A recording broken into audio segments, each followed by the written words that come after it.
গড়েশ্বৰৰ পূব ডেফেলি মিলন মধ্য ইংৰাজী বিদ্যালয় দুৰৱস্থা পৰ্যাপ্ত শ্ৰেণীকোঠাত শিক্ষকৰ অভাৱ বিদ্যালয়খনত বড়ো আৰু অসমীয়া মাধ্যমৰ বিদ্যালয়খনৰ প্ৰতি কোনো গুৰুত্ব দিয়া নাই বিভাগীয় কৰ্তৃপক্ষই এটা শ্ৰেণীকোঠাতে কেইবাটাও শ্ৰেণীৰ হয় পাঠদান বিদ্যালয়খনৰ ছাত্ৰ-ছাত্ৰী শ্ৰেণীকোঠাৰ পৰা চাব পাৰি আকাশ এজাক বৰষুণ দিলে বিদ্যালয়ৰ ভিতৰত সোমাই পানী এজাক বৰষুণ দিলে শ্ৰেণীকোঠাত সোমাই পানী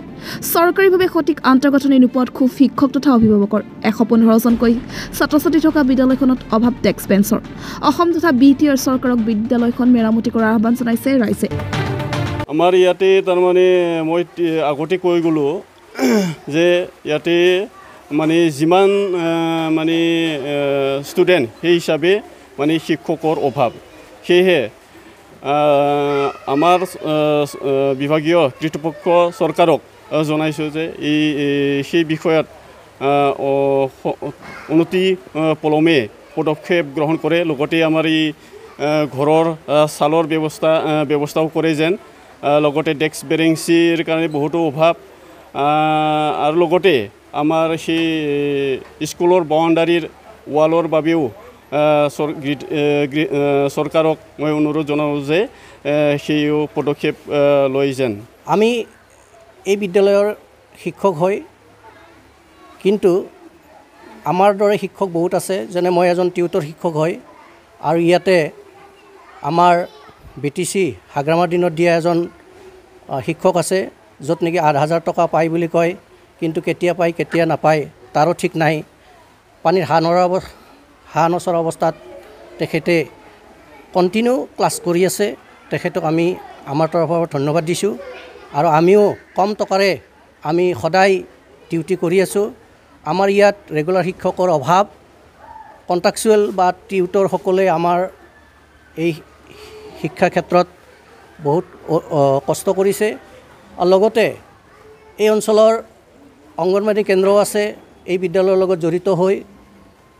অংগনবাড়ী কেন্দ্ৰটোৰ বৰ্তমান চেংচন হোৱা নাই ইয়াতে এটা ৰুম লৈ পেলাই অংগনবাড়ী কেন্দ্ৰটো চলি আছে আৰু লগতে আমাৰ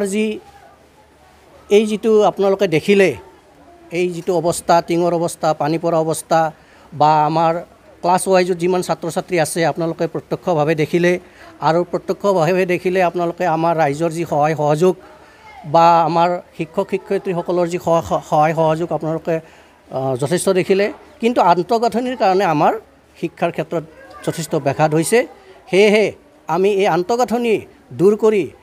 শিক্ষকৰ সমস্যা সমাধান কৰি আমাৰ ইয়াত যিবিলাক ভেকেঞ্চি আছে ভেকেঞ্চিবোৰ পূৰ কৰি আমাৰ চিফ মহোদয়ে যাতে শিক্ষাৰ মানদণ্ড উন্নত কৰে তেখেতক আমি অনুৰোধ জনাইছোঁ ধন্যবাদ মই এইখন বিদ্যালয়ৰ প্ৰধান শিক্ষক আমাৰ বিদ্যালয় পূব ডেফেলি মিলন মধ্য ইংৰাজী বিদ্যালয় মই প্ৰধান শিক্ষকৰ পদত লৈ কাম কৰা 2 বছৰ হৈছে কিন্তু এইখন বিদ্যালয় বহুত প্ৰেৰণা 1981 চনতে এইখন বিদ্যালয় প্ৰৱেশ লৈছে চৰকাৰী বিদ্যালয় গতিকে ইয়াত ছাত্ৰ ছাত্ৰী অনুপাতে বহুতখিনি অসুবিধা হৈ আছে ইয়াত ক্লাছ কৰাৰ শ্ৰেণীৰ কথাই হওক মানে ইয়াত ডেস্ক বেঞ্চৰো হওক বা ইয়াৰ অন্যান্য আন্তঃগাঁথনি হওক বা ছাত্ৰ ছাত্ৰীৰ টয়লেটৰ হওক বহুতখিনি অসুবিধা হৈ আছে লগতে আমাৰ বিদ্যালয়ৰ যিটো শ্ৰেণীৰ মানে আমাৰ শিক্ষক ছাত্ৰ ছাত্ৰী অনুপাতে যিটো শিক্ষক আমাৰ ৰেগুলাৰ শিক্ষক এইখিনি আজিলৈকে নাই আমাৰ ইয়াত কণ্ট্ৰেকচুৱেল শিক্ষক আমাৰ কেইজনমানেহে এইখন বিদ্যালয় চলাই আছে কিন্তু আজিলৈকে ৰেগুলাৰ শিক্ষক নাই আমি চৰকাৰৰ ফালৰ পৰা অনুৰোধ জনাইছোঁ যে আমাৰ যিখিনি কণ্ট্ৰেকচুৱেল শিক্ষক আছে এইটো মানে আমাৰ যদি ৰেগুলাৰ কৰে তেতিয়া ছাত্ৰ ছাত্ৰীৰ বহুত মংগল হ'ব ছাত্ৰ ছাত্ৰীৰ ভৱিষ্যত বহুত ভাল হ'ব বুলি মই ভাবোঁ প্ৰধান শিক্ষক হয় গতিকে ইয়াত ক্লাছ 1ৰ পৰা ক্লাছ 8লৈকে আছে আৰু 2টা মিডিয়াম আছে বড়ো মিডিয়াম আৰু অসমীয়া মাধ্যমৰ এতিয়া ক্লাছ 1ৰ পৰা যিখিনি 8লৈকে যিখিনি আমাৰ শিক্ষক লাগে সেই শিক্ষকটো মানে আমাৰ পাঠদান কেন্দ্ৰত বহু অসুবিধা মই ইয়াত প্ৰধান শিক্ষক হিচাপে মই ইয়াত কেইজনমান যুৱক যুৱতীসকললৈ লৈ পেলাই মই এইখন বিদ্যালয় চলাই আছোঁ আজি 2 বছৰ ধৰি অনুৰোধ জনাইছোঁ যে আমাৰ অতি পলমে যদি আমাৰ সেই সমস্যাবিলাক যদি সমাধান কৰে তেতিয়া এইখন বিদ্যালয় বহুতখিনি আগবাঢ়ি যাবলৈ ভাবোঁ মই আৰু লগতে ছাত্ৰ ছাত্ৰীৰ শিক্ষাদানেই হওক বিভিন্ন এই বেকৱাৰ অঞ্চলত এইখন যিটো বিদ্যালয় এইখন ভৱিষ্যত মংগল হ'ব বুলি মই কামনা কৰিছোঁ ধন্যবাদ